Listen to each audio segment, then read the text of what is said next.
Hey guys, how are you? Hello and welcome to a new So What video. Let's get started.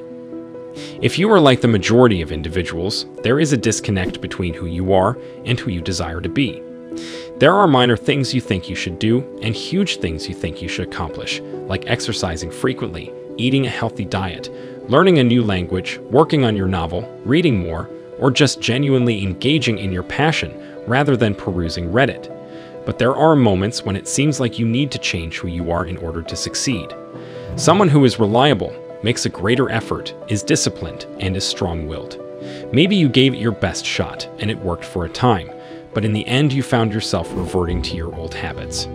Every time you try, you seem to fail, and with each failure, your frustration and annoyance with yourself grows.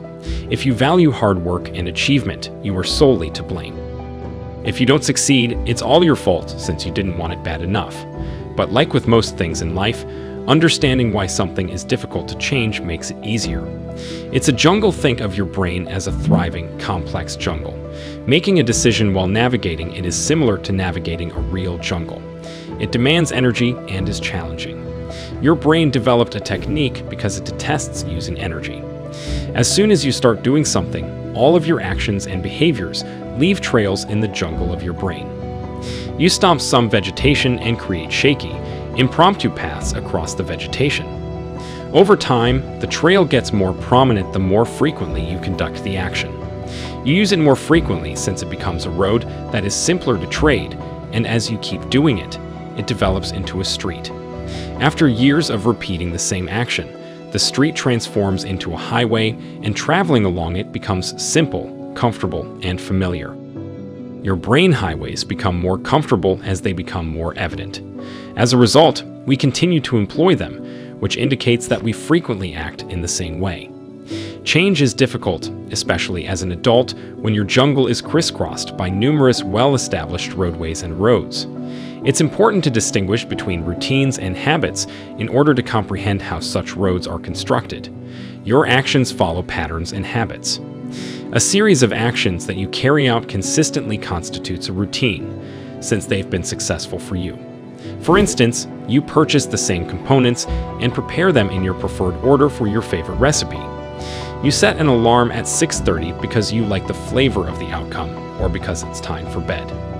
Imagine the routines being carried out by a savvy planner, since this is the time you want to get up. It is sluggish and analytical, used for planning and doing calculations in the mind. The planner takes your desired outcome into great consideration while keeping an eye on the future. On the basis of that, it decides on activities to accomplish particular goals. Routines can gradually develop into habits, which seem much easier because they are essentially a series of acts carried out without thinking about them, even if they are uncomfortable at first, like taking a shower right after getting out of bed. Because you've done them so frequently, your brain views them as satisfying and a great way to handle a crisis. So having a habit can make you feel like you're operating automatically. You don't need to persuade yourself to perform a habitual action. Simply do it. The crucial aspect of habits is that your brain receives signals to begin the behavior or activity via triggers or context cues, which might be discrete items or entire scenarios.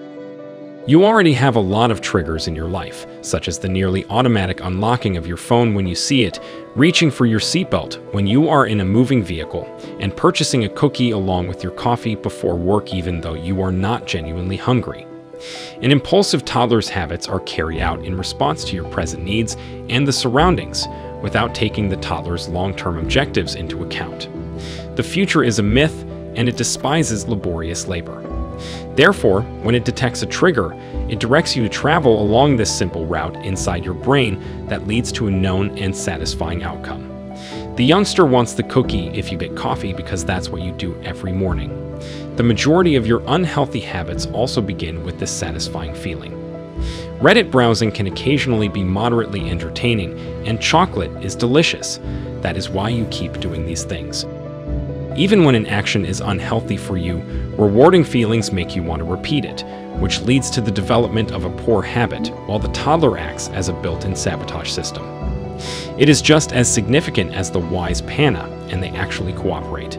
Most of the time, your clever planner is needed for abstract reasoning, parallel parking, and tax preparation, but using it for everything would be too draining on its energies.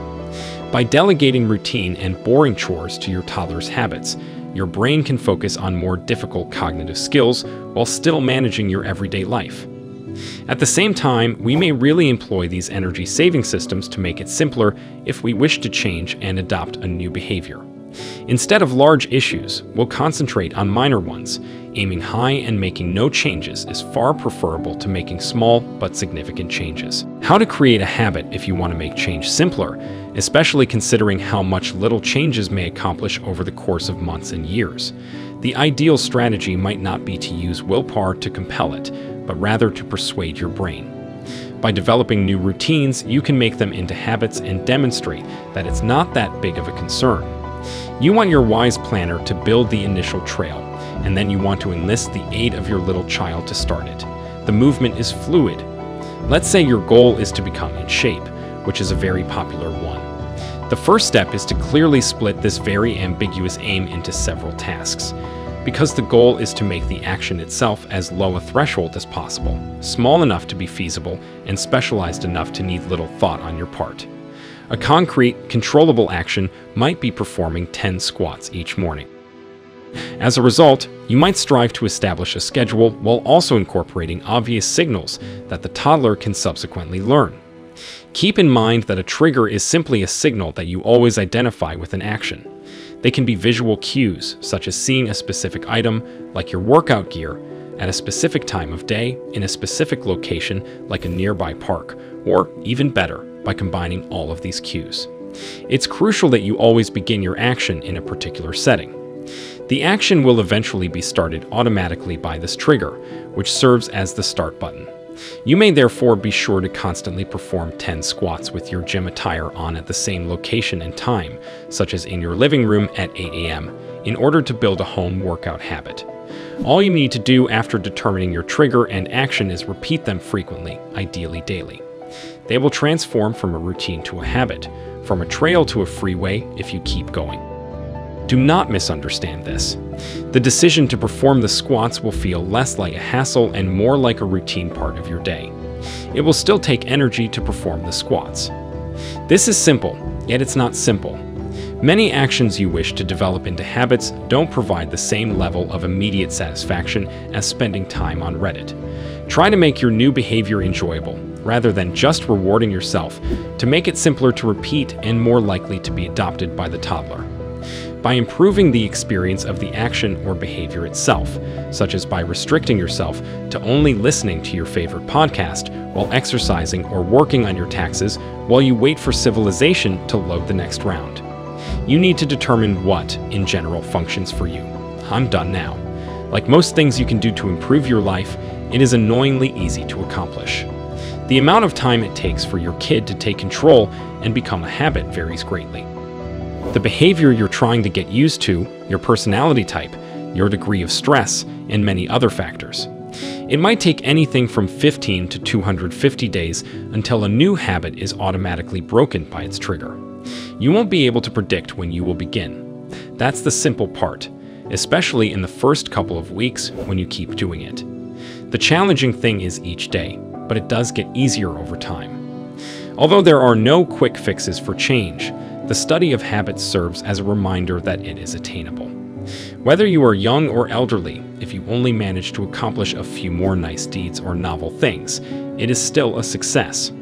It's a million times better to be a tiny bit healthier or more informed than to be unhappy about something and do nothing about it. Change is a movement, it is not a goal. Here is the tool we created to facilitate this journey, in the hopes that we have provided you with some inspiration and insight. Please keep in mind that you don't need to buy anything to work on yourself when it comes to design and science. You've reached end of the video. I appreciate you watching. See you in the next video.